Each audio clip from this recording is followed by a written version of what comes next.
Hello, and welcome to T2RL Talks Conference Special Edition. And today we're going to be talking about payments in the airline industry. I have with me in the studio David Jelley, who is Head of Product Management for CellPoint Digital.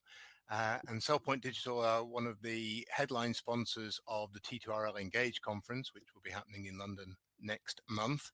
And I also have Keith Martin, who is the newest senior consultant within T2RL. And these two gentlemen are going to be talking with me about the changing world of airline payments. Historically, most airline payments have either been sort of cash through BSPs or they've been payment cards. But that world is changing now, and there are many more opportunities for airlines to establish the payment channels that their customers want to use. So, David, from the point of view of CellPoint Digital, what are the key interesting channels that are being developed as we speak? So here at CellPoint, what we're finding is that a lot of the payments being used tend to be tracked under two criteria. Either the airline's trying to reduce the cost of payments overall, right, saving some value on their side, increasing their margin, or additionally, they're looking at payments that are localized. And the reason why they want those localized payments is to try to get better conversion rates with the customers that they're trying to attract. Those are the two primary drivers we've seen when it comes to the payment space. Okay. The really big one on localization that I always think of is Latin America, where if you can't offer payment by quotas, then you might as well not be in the market. Yep, that's true. We're also seeing a big push towards a lot of account-based, account-to-account payments in most of the regions, including Latin America. We see a constantly changing shift between card providers as well, which is interesting because the different card providers are offering competitive pricing. So that is something we'd still see today in Latin America, but for sure, I'm now noticing a very big push towards an account-to-account based payments. Again, probably for a cost reduction as well as the need for customers to pay how they want to, including the quotes. Okay. And Keith, from an airline perspective, do you think that working on developing new and improved payment channels is mostly about cost savings, or is it more a revenue opportunity? It's definitely both. Payments are, from an airline's perspective, are not just a back office function, right? They are really a critical enabler of offer to settlement, the offer to settlement journey. In terms of costs, of course, there is a huge impact. It is the after PSS costs, it is the second largest cost center, and so airlines are very sensitive to that cost center, and so optimization in terms of those costs is clearly something that they're going after. But it is also an opportunity for revenue increase in terms of developing a clear payments strategy as payments as a strategic lever, in creating opportunities for improving customer experience and removing sticking points and loss of transactions. Yeah. Okay, so at CellPoint, do you actually track when transactions are lost because a payment method wasn't available or didn't work effectively? Yep. So we track it in two ways. We're actually developing a new analytics software with Adobe, um, again, to try and track in more detail where the transaction falls off. This varies depending on whether or not our clients are using our HPP or if they use their own, but we're trying to accommodate that in both ways. Having this data detailed out, not just from a end step, right? It's easy to track if the transaction falls off, during the payment process, but we actually want to try and find out during the actual interaction before the payment's even selected if we can follow that as well to understand where a client is, or a guest in this case, is failing that payment transaction. So right now, that's actually what we're expanding on today. This way, we can have the full end-to-end picture of that payment interaction. And with that data, the idea is to then use that and empower us to make better decisions, what payments to present, which ones fail more often on that conversion, and then provide that data back to the airlines so that the airlines can make the decision on how they want to adjust. Okay, and Keith, Right. I would have thought that with the industry moving towards what some call modern retailing and we call OOSD, the ability to track that data will be much enhanced compared to the traditional way in the airline industry where the booking was totally separate from the payment and entitlement information. So we should be seeing a big improvement in our ability to do this stuff now. Yes, yeah, absolutely. In terms of the overall process view should completely change when we're talking offer order. The offer stage, obviously ensuring payments methods are available in a more dynamically aligned way to whether it be customer profile or geography and transaction value. Then you're going to hit the order stage, which would be about the collection, tokenization, and securing of payment data in compliance, obviously, with all of the regulations that we have and the complexities when we have in multiple stakeholder settlements or IATA, BSP, ARC, and versus direct sales. And then the one order and settlement with orders will have its own set of constraints and irregular operations, of course. But then going back to the stages, so offer, order, then settle, it's really about reconciliation of transactions with the sales record and ensuring that the correct remittance to partners is there, and you can manage the refunds and chargebacks in a seamless manner.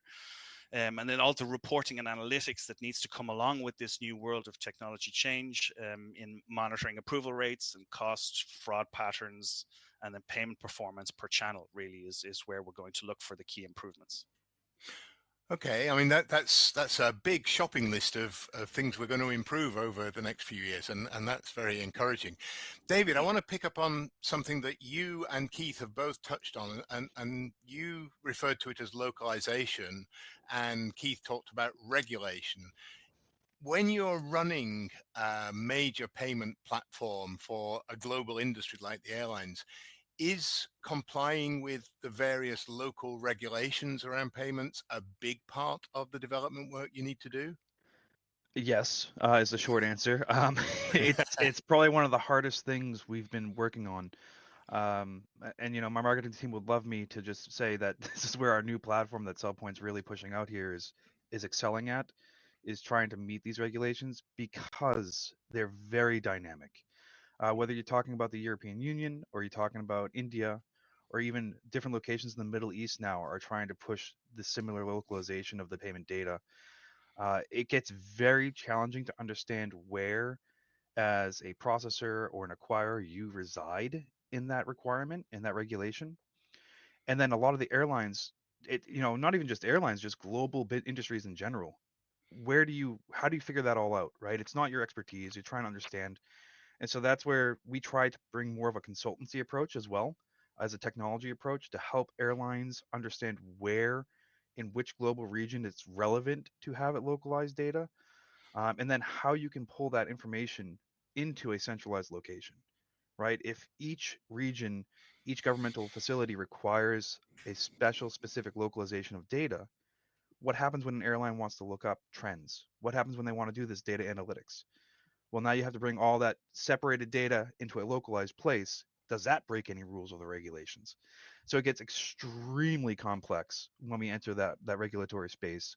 And it is something that CellPoint prides ourselves on trying to not just provide, but also articulate back so that airlines can understand what's going on with their data. Yeah, and I think that's bringing another important point to my mind, which is that airlines in general are not financial services companies. Airlines have got plenty to do in getting their schedules operating and getting their passengers on and off the planes and all of that stuff. The idea that you would also develop this deep expertise in 100 different regulatory environments for payments really tells me that only a very small handful of the very biggest airlines could even consider doing that for themselves. And for the vast majority of airlines, it makes sense to engage with someone like CellPoint, and I'm sure you have competitors, to take some of that burden off their hands. Yeah, that's exactly right. I mean, I also come from with an acquiring background at other companies, and even there, as an acquirer, where you are embedded in that financial world, right? it's still complex. It's still hard, even for these big acquirers to understand exactly what the regulations are doing. And so I think that's where CellPoint tries to really stand out from a lot of our competitors is when we understand that focus on that airline space, right? We're not just an orchestrator, we're an airline orchestrator. And I think that's very important because of these certain caveats that we have, such as the different regulations per region where an airline will generally travel all over the world. Yeah, I mean, by definition, an airline is a company whose activities are geographically spread.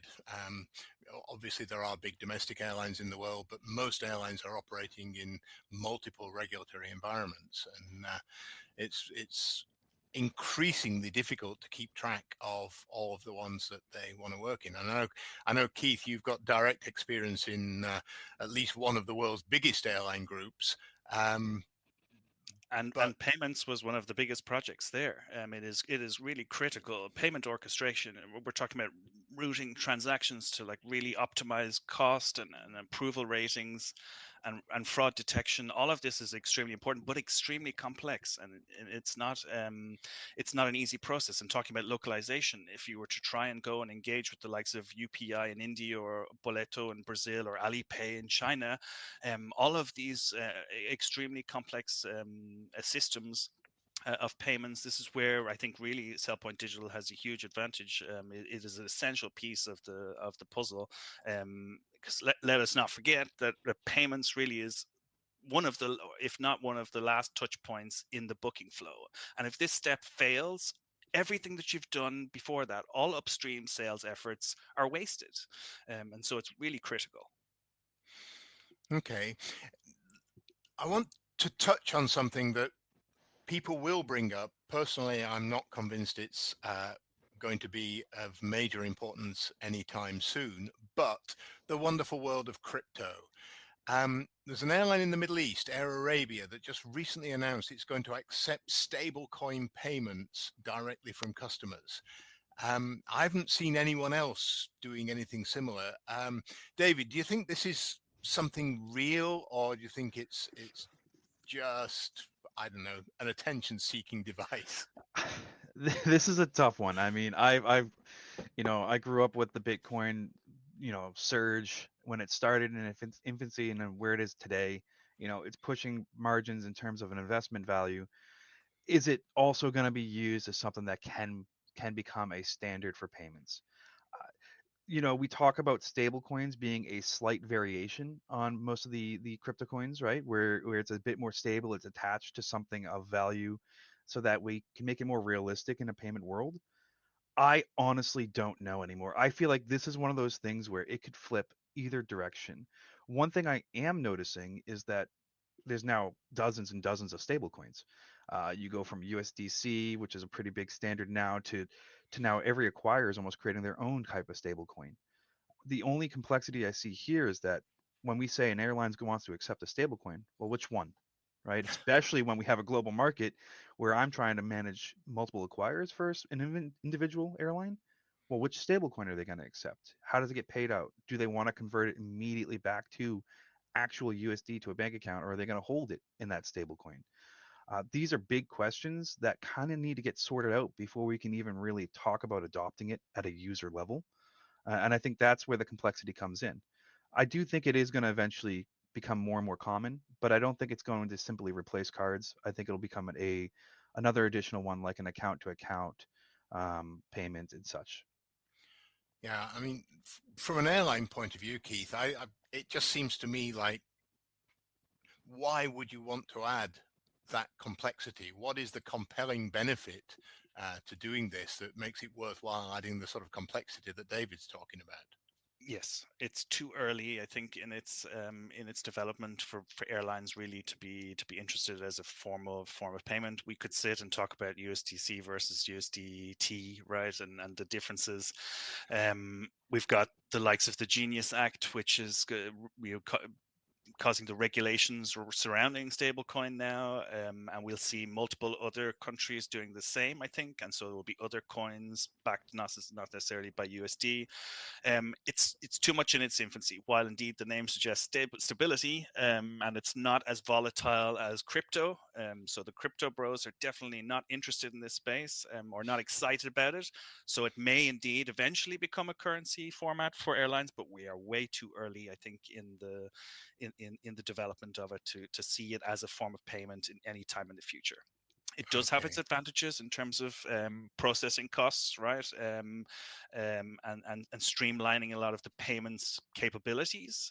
So there is potential there, but we're too early. Okay.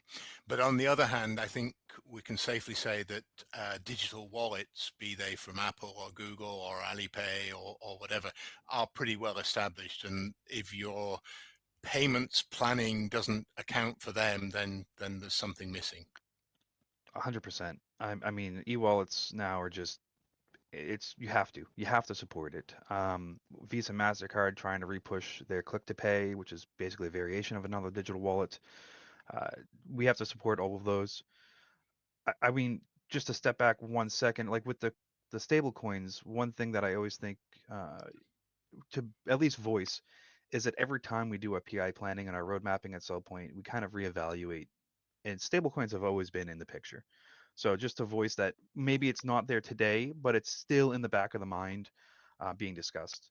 But yes, for digital wallets, it's a must. It's a mandatory. I mean, you see the usage of it exploding in your daily lives, not just at airlines. I walk anywhere to buy a coffee, and if I watch the cash register, I'm seeing what 50+% of them just tapping their phone with their Apple Wallet or Google Wallet, just paying immediately direct.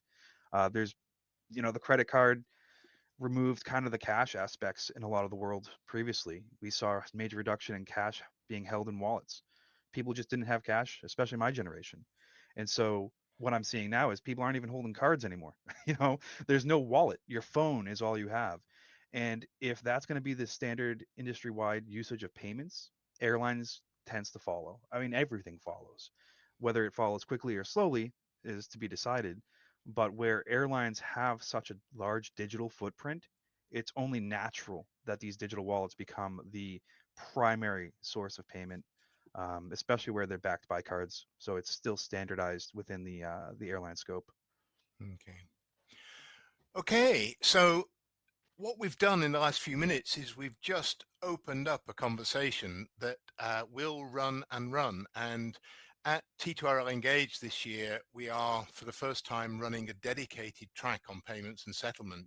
So if you, the listener, have interests in these areas, please do arrange to join us in London, 22nd to the 24th of September, and we will continue this conversation with CellPoint Digital, our headline sponsors, and all of the T2RL team, and at least 80 of your peer airlines. Just a friendly reminder, if you're an airline delegate, there is no registration fee to attend the conference, so we hope that's a further incentive for you to be there. And we look forward to seeing as many as possible of our listeners at the T2RL Engage Conference 2025. So for today, I would like to thank my guests, David Jelley and Keith Martin, and I would like to thank you for listening and look forward to seeing you in London next month.